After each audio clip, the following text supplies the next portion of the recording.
Seems to be a recurring thing.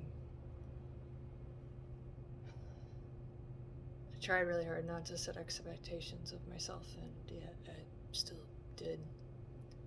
Um,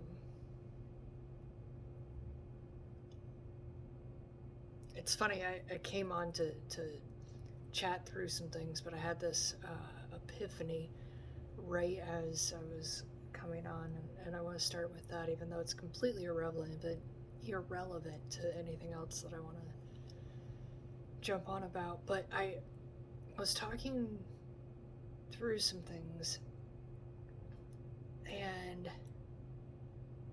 maybe it's not. Maybe it's not irrelevant. Anyway, I was talking through some things this evening about the need for things to feel real. There is a period in my life where I don't have a lot of memories. Um,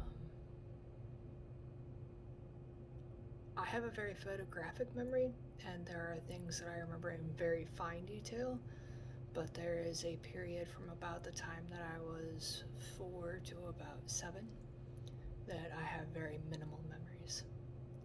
And try as I might to recollect them and try as I might to figure them out, they're just not there.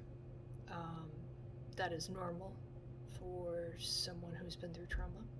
That is normal for someone who is dealing with repressed memories. I have spoken to mental health for a long time. I've been very open about it, especially because I've seen what happens when someone isn't open about it. It crushes their soul and everyone around them.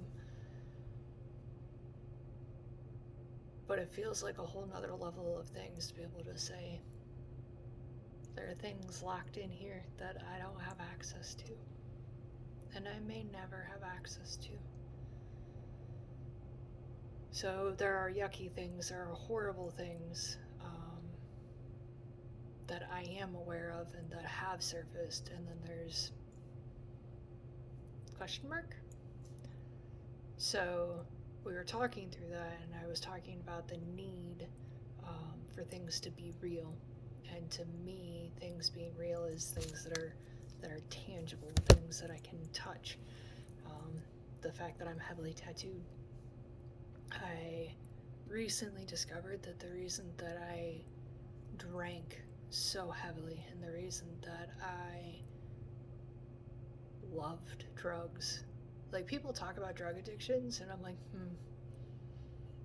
but I loved them. Like, loved them. I enjoyed being a party girl. I'm not proud of that,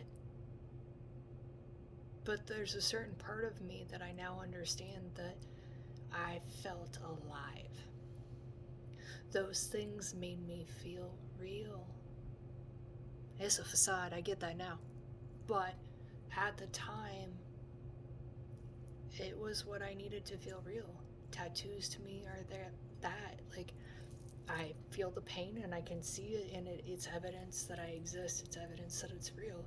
And when you're dealing with suppressed memories, you find coping mechanisms, and those are one of them. So my epiphany before jumping on here was I struggle deep down that my love language is gifts. I've always struggled because it feels selfish. It feels like gifts means that I need things. But now I realize I do. But I don't need things. I need handwritten letters because I can touch it and it's real. My love language is when somebody goes to a market and they see a marker that's my favorite color. It can legit be 12 cents, but because they saw it, they thought of me, it's my favorite color, that's going to be my favorite thing in the whole wide world because it's tangible to me. You can't take it away from me. You can't argue with me whether or not it's real. There was a TikTok that I saw a while ago with it's a video of a knee, and you see out of the corner of the screen this woman just absolutely losing her ever loving mind, screaming, "Why do you do this to me?" and hitting, I'm guessing, her fist against the door of the car. And the person videoing it is completely calm. And they use that proof to prove to that girl why she's crazy, why she is the one out of control, why she is the one that is wrong, why she is not the victim. And this TikTok is somebody duetting this that talks about that is what abusers do. See, abusers have such a lack of empathy that they are able to manipulate 4 steps ahead of their victims. They are able to make you think you're crazy. When you have someone that is doing that, they are able to make you second guess everything that you thought, because they can spin it and twist it so much that I'm calm. I've never raised my voice. See, this is what happens when you overreact, and this is what happens when you just, because you're a girl, you're just gonna overreact and you're just gonna lose your mind. Those are the words that I grew up with. Those were things that were said to me. Those are abusive phrases. They're not okay. And so as an adult now, I have to rewrite this belief system that got ingrained in me when I was knee-high to a grasshopper. So yeah, my love language is gifts.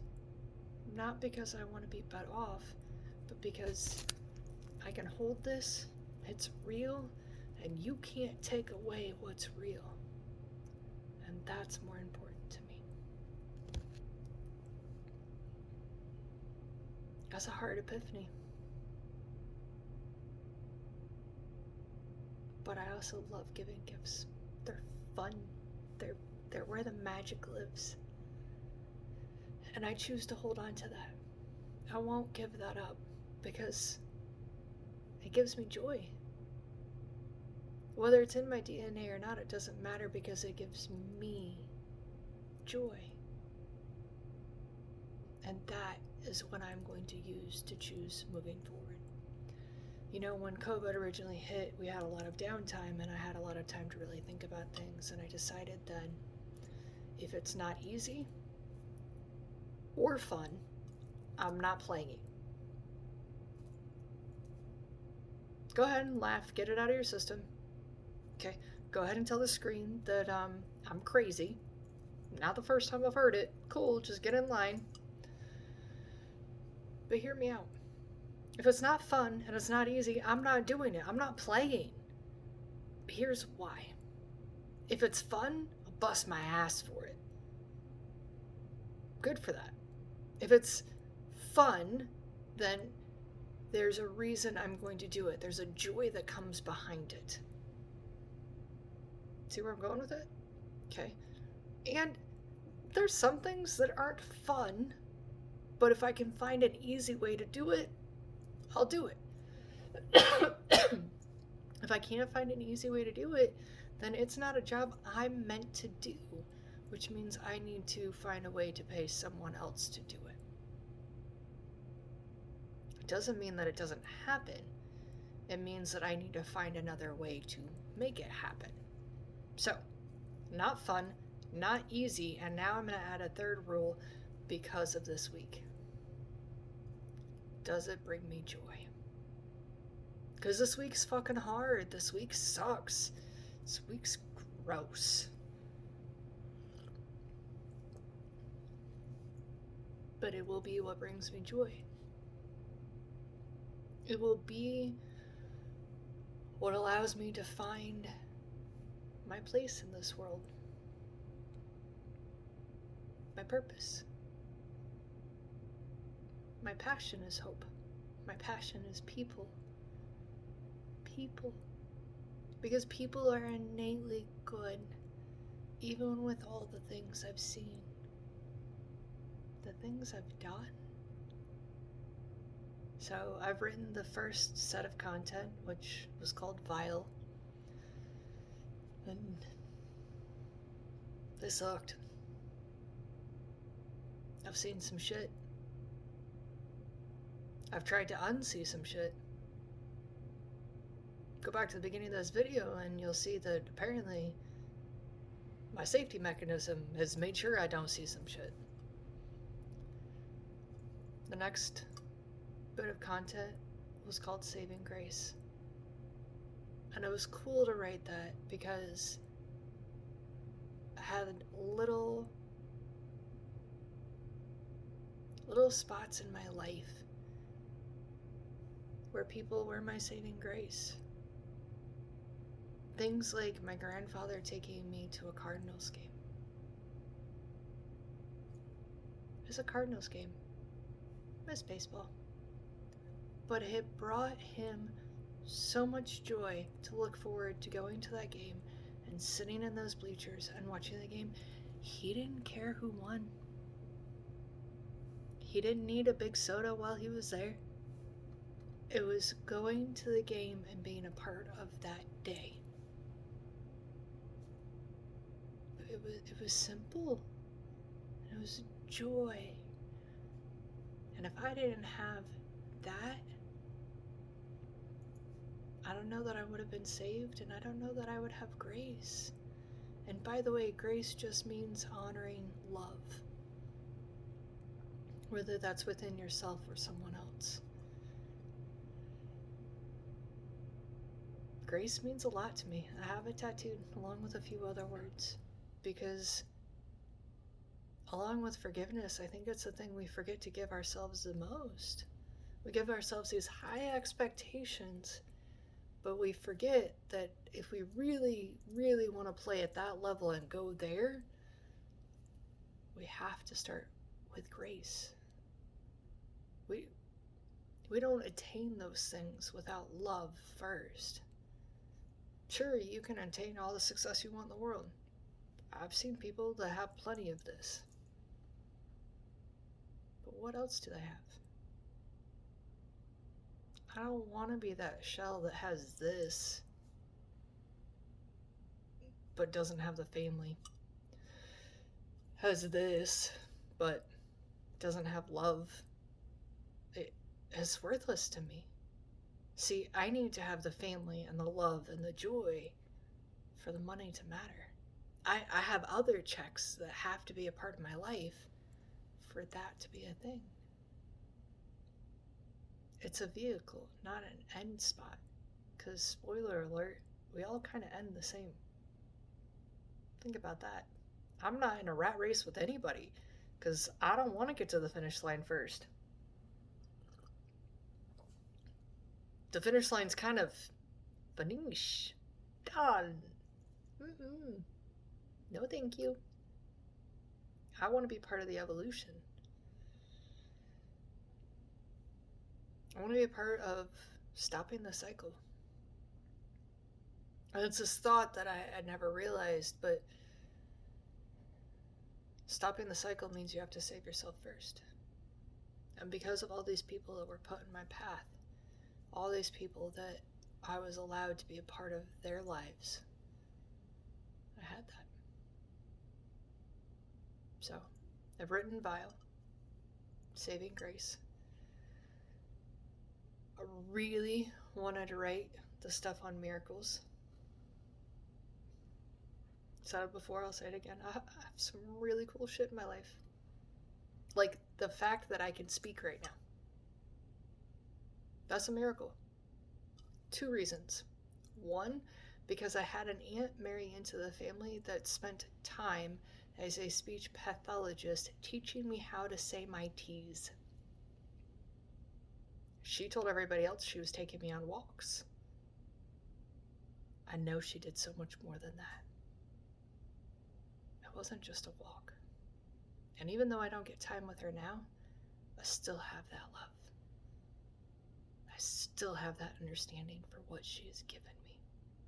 And every time I speak in front of a group, I know where it comes from. And every time I get a compliment about how eloquent they may think I am, I tell that story about my aunt who took me for a walk to teach me how to say tease and how to not mumble, and helped me with my stuttering.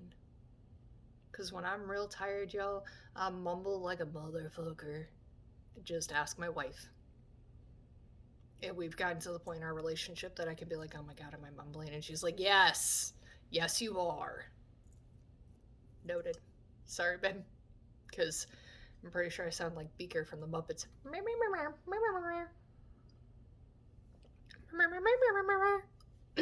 When I'm tired. So that's miracle number one, is that I have her married into my family, and that she gave that gift so selflessly. 2, I shouldn't hear. Both my eardrums are fake. Not 1, but 2.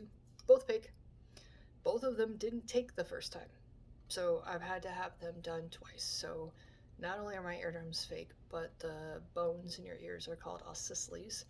And on, I don't remember what side, but one of my sides, they're prosthetic. Fun fact, I have prosthetic bones in my body. I've never seen them, but I think it's funny just to think that I have them. So I'm 40% deaf. I have something called auditory processing disorder because there is a delay in my understanding of hearing from people, which means I'm highly overwhelmed in loud places. But I can hear. I shouldn't be able to. I should be completely deaf. It's a miracle that I was born in a time that science had it. Doesn't make me better than anybody. I want to be very clear about that. Because there's this thing when I started taking ASL, American Sign Language. My doctors have warned me that there may be a day that I may become deaf because it may not stay. The implants did not take the first time. We can't guarantee they'll take the second time. Knock on wood. They've lasted much longer than the first round, so here's hoping. But I did start taking ASL classes, and I'm really glad I took them because Mr. Menkes was a delightfully hilarious human, and he was deaf. So we learned ASL from a deaf man, and there is something to be said for learning things from a culture that has lived it. I don't understand deaf culture because I am a hearing person. But the one thing that he taught me that hit hard was that he wasn't broken because he was deaf. He was just different. The same as I'm a blonde today, he had curly dark hair. And it was a perspective I'd never thought about. And I thought about it again today when I'm really hoping that I'm not offensive as I'm just talking through things, so if I am, please reach out to me. I have lived my whole life not knowing what normal is, but wanting to understand normal.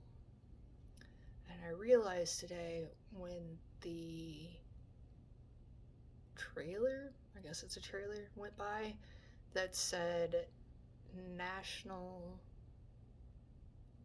Air... It's the fake airplanes, they're not called that. Model airplanes. National Model Airplanes Touring Company. Might have butchered their name, but I just want you to grasp that there is a need for someone's model airplanes to tour. So whatever it is that I like to do or you like to do, there's other people out there like us. And that was really cool. Just like there's other blondes and there's other redheads.